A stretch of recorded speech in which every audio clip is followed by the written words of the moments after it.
everyone. How are you guys? Happy Thursday. You guys are live here on the Dixie Belle Paint Facebook page and the Brush by Brandy YouTube channel. My name is Brandy. I am a Dixie Belle Paint brand ambassador, and I paint here with you guys live every Thursday evening at 9 p.m. Eastern.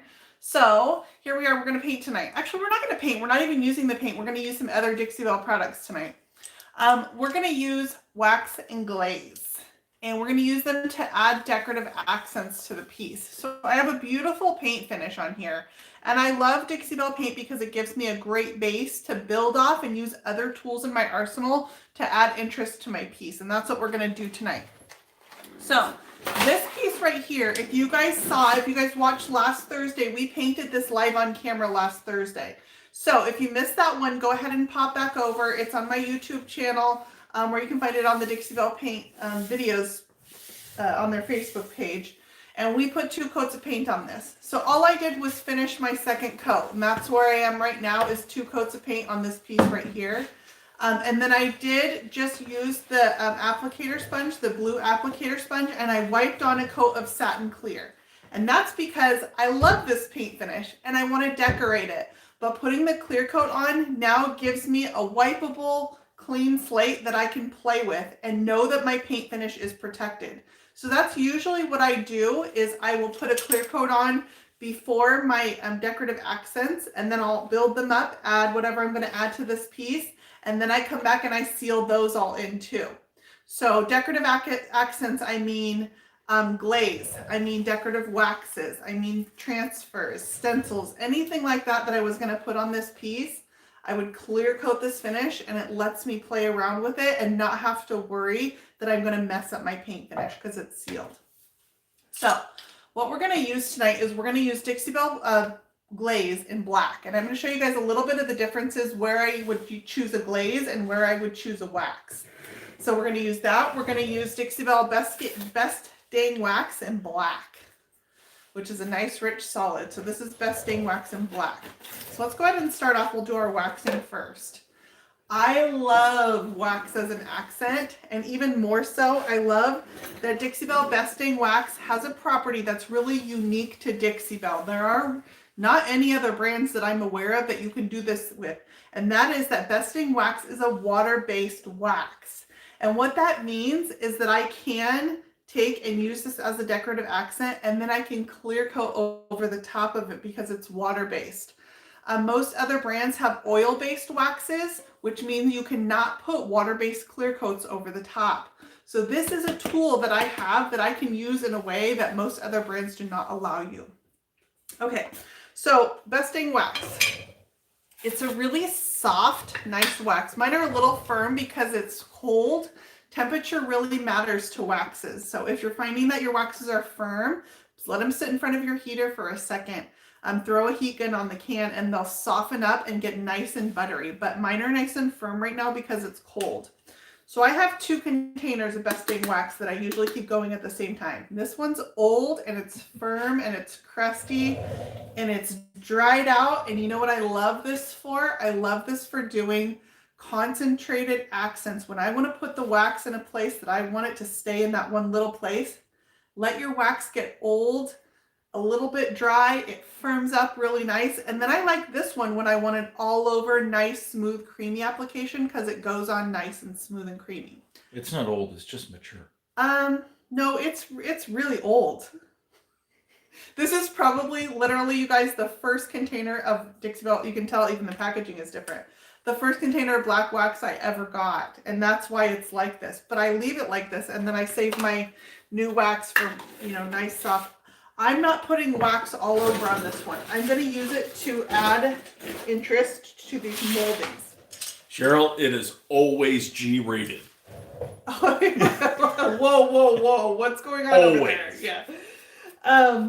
Okay, so what I'm going to use for putting on my concentrated wax, I'm going to use it to add some shading around this molding here. And I'm going to use natural bristle artist brushes. So let me show you guys some of my favorite natural bristle brushes that I use for waxes. So I like this guy here. I have a package of these. These are in my Amazon shop. They're really just natural bristle artist brushes. It means natural bristles, meaning they're a little bit firmer versus, let me show you guys this synthetic artist brush.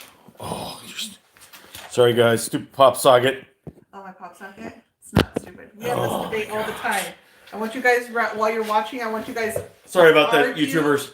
Pop socket versus no pop socket on your phone. Oh my god. This is a synthetic artist brush. These come in. This one has orange bristles to it. Here's one that has white. They're much softer. They're not going to give me the effect that I want. So I use natural bristles when I want this dedicated waxing. And then I'm going to dip into my old wax and I just kind of like tip the bristles in there. And it's nice and concentrated. And I'm just going to run it along this molding right here. And I'm not going to be shy about it. Like I'm going to make sure that I use, that I get a nice thick line. And this is that old firm wax. It's nice and sticky.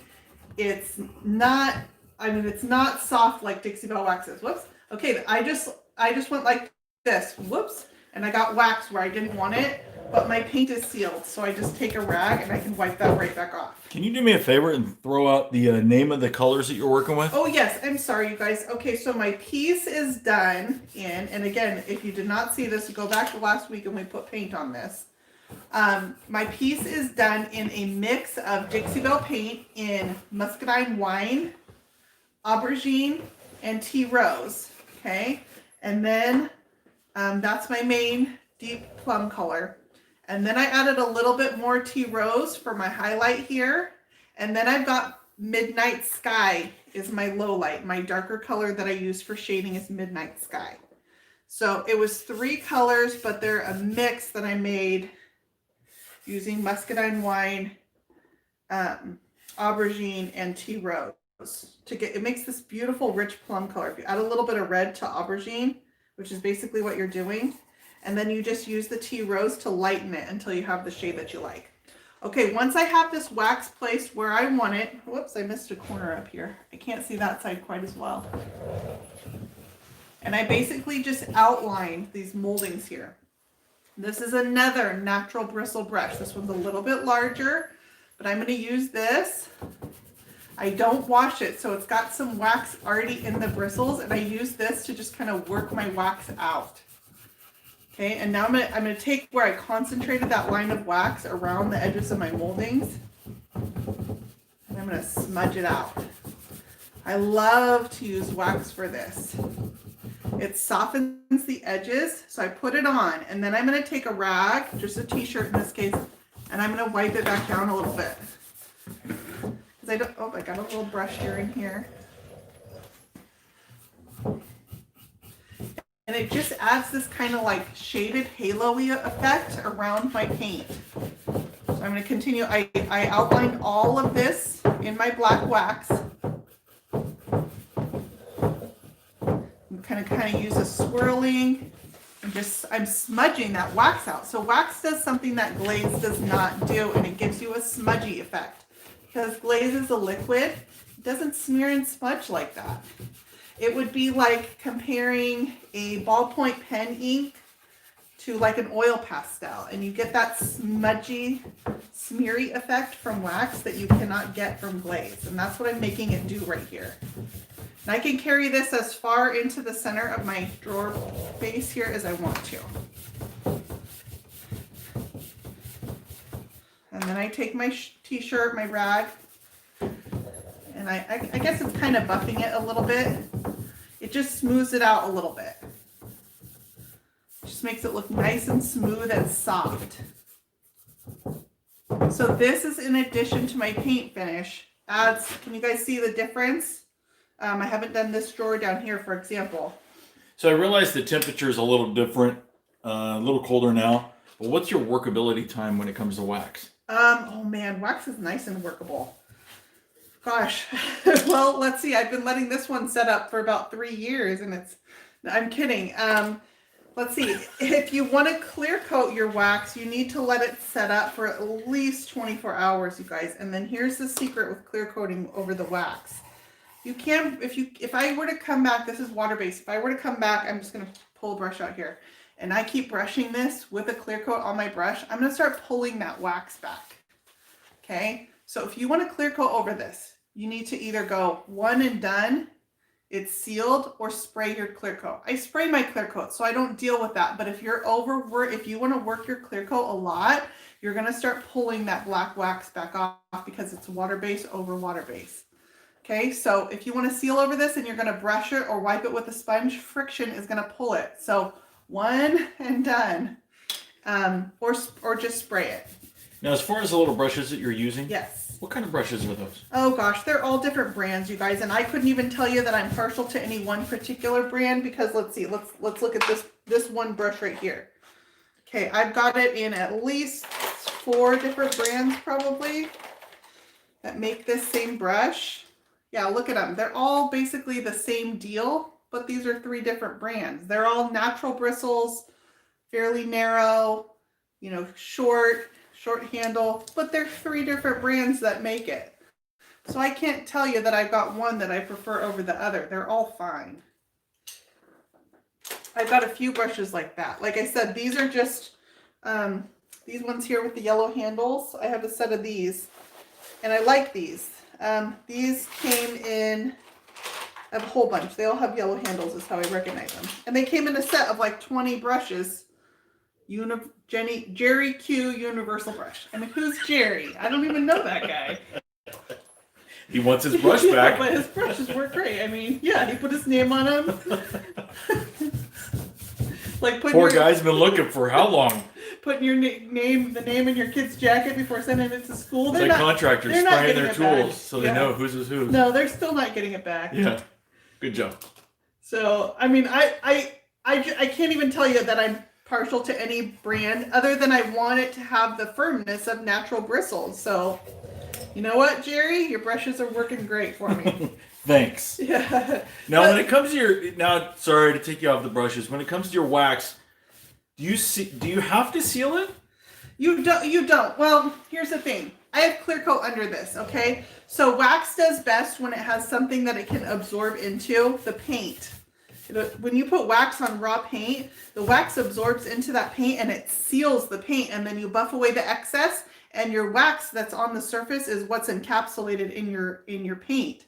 My paint is already sealed. I don't have anything for it to absorb into. So it's going to take forever for that wax to set up and firm enough that you can't come back and wipe it away. It doesn't have anything to absorb into.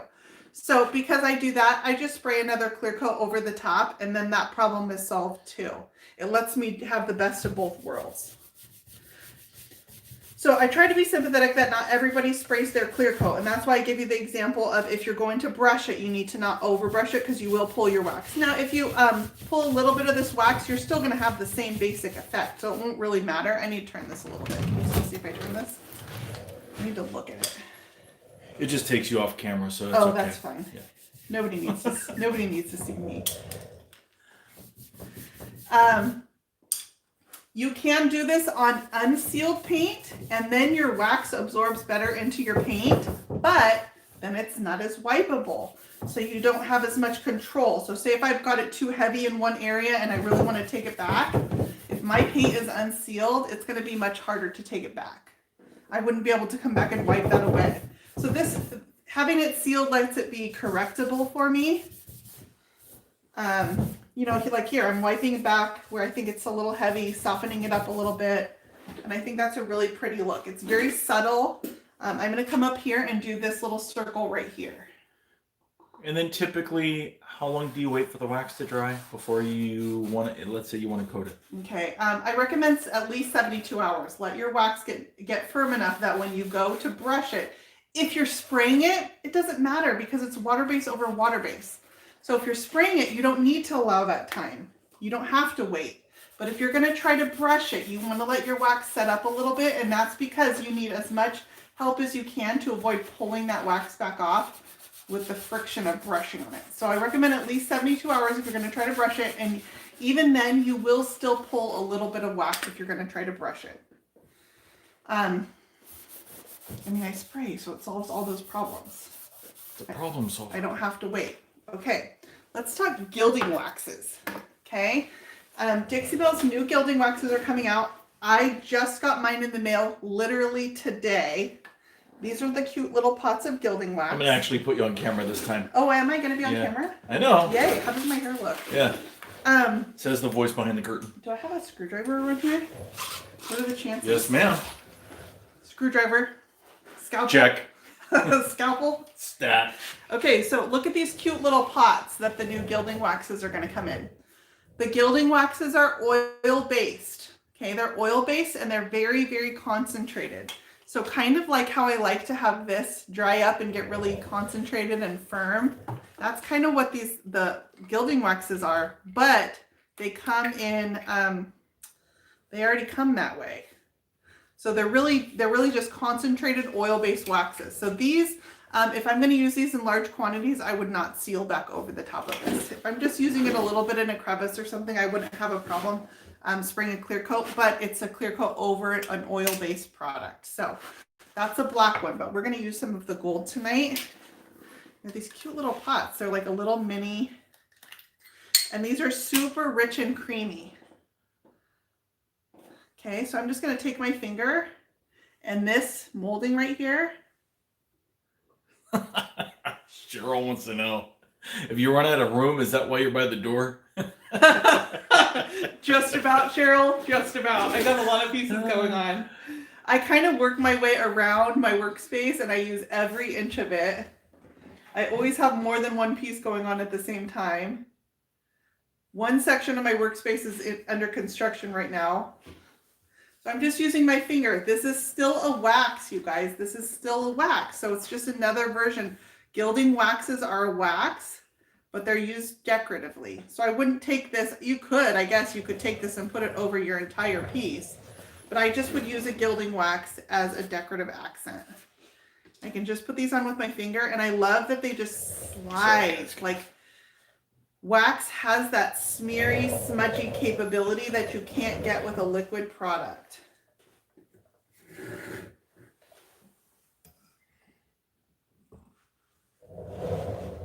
So super rich. The Dixie Belle Mousse would be another product that you could use for outlining moldings like this. I'm choosing the wax, and some of that just comes down to personal preference. There's a lot of products in the line. Tonight we're going to use glaze and wax, and those are another example of products that can do double duty, and that just come down to personal preference. So I could have put a glaze in these lines here, although I would not have gotten this smudgy softness that you get with wax. But I very much could have outlined inside those moldings with a glaze. We're going to do some glaze next. So with this little bit of wax, I would not have a problem. I'm still going to spray my clear coat over the top of this gilding wax. You can also wait till after you put your final clear coat on, and this can go over the final clear coat because gilding waxes don't need to be sealed. Whoops. Okay, so that was the gilding wax. Let's go ahead and do some glazing. So as far as the new waxes, when are they available for sale? We got a date, you guys, February 3rd. February 3rd, they'll be available at premier Dixie Belle retailers, and then a release usually lasts for 2 weeks after that, they go online. So they start out going to your premier Dixie Belle retailer. A premier retailer is a retailer that carries the entire line. And so what that means is you can go online to the Dixie Belle website, and if it says Premier next to their name when you do the Find a Retailer function, that means you can go to that shop and they should have the entire line in stock. So they're the first ones who get the product releases. So if you've got a retailer in your area and they're Premier, that's even nicer because you know they're going to have the stuff in stock.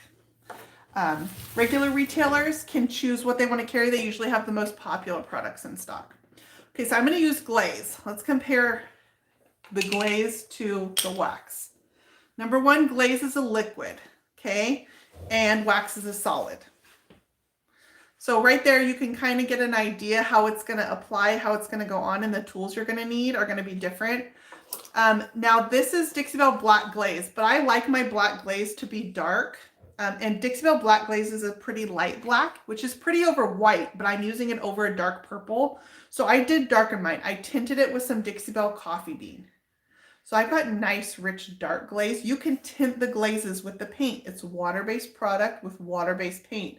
You can make custom glazes. If I wanted to take oh gosh, I don't know, pearlescent glaze, and I wanted to make it pink, I could add peony to the pearlescent glaze and make a pink pearlescent glaze, you know? Peony pink pearlescent. Yeah, no, my son's cringing over here. Okay, sapphire. Sapphire pearl, you can add some. But you can make custom, and that's something you can do with the waxes too, because it's water-based and the paints are water-based. If I wanted to take clear wax and mix in some evergreen, I could make green wax. So you can make custom glazes and custom waxes because those products are friendly to each other. Where I like glaze is I like glaze in fine details like this here. So we're going to do this next.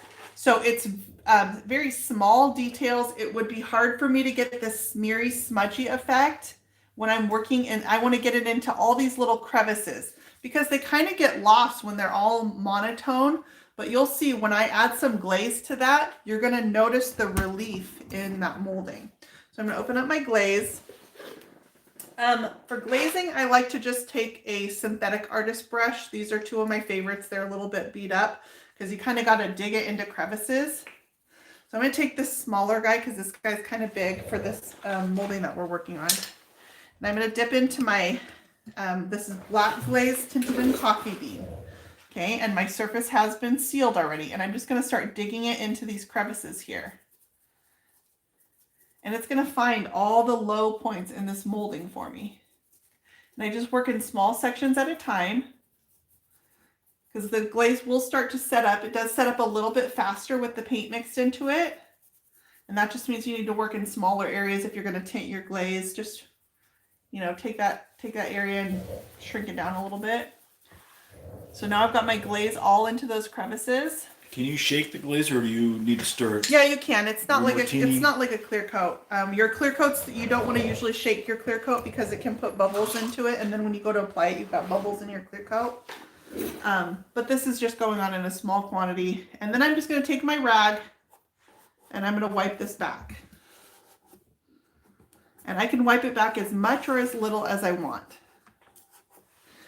Now I'm using glaze here on small details. You can put it over the entirety of your piece. So if you have, you know, you want to dirty up the look, it deepens the colors of your paint a little bit. I'm just using my finger and kind of digging it in wherever I can. And once I have it mostly wiped away, I'm going to take and dampen my rag a little bit and just clean that up. This is sealed paint, so my paint is protected. I'm not going to reactivate my paint using water over the top of it. I'm not going to damage my paint at all. So it lets me really play with it. And then I wipe it back to where it's pretty clean. But now I've got glaze that's sitting in those low points.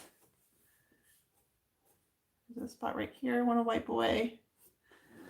Just sitting in those low points. And then I'm going to add some gilding wax over the top of this. And all of a sudden that detail, it kind of comes alive. Let's do the other side of it. So we're going to repeat the process, same thing. You know what, let me show you next to it. Just for the sake of demonstration, I'm going to take my nice soft wax. Let's put a wax next to it so you can kind of see the difference. And I'm going to take this brush here that we were using to smudge out our waxes, and let's dig it into these crevices. So I've got to kind of dig it in here because it's a solid versus the liquid kind of finds it for me. So we're doing this side in wax. I have this side with glaze on it. So I dug it into all those crevices, and same thing. I can come back and I can wipe it back.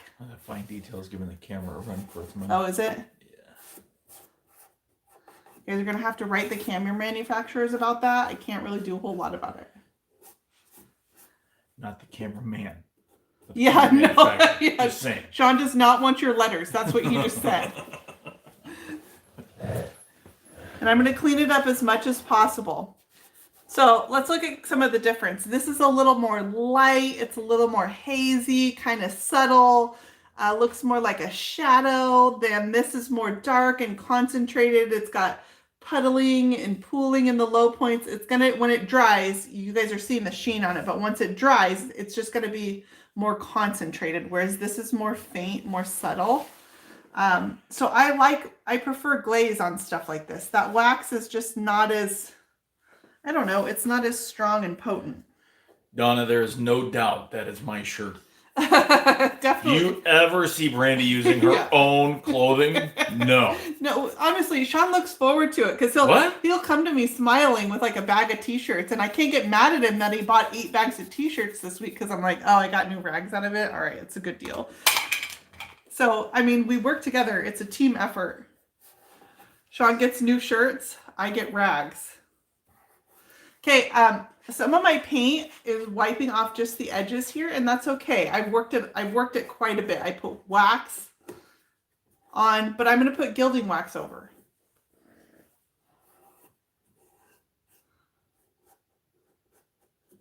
So I just redid this with the glaze over the top so that it will match my other side, and now I'm just wiping it back.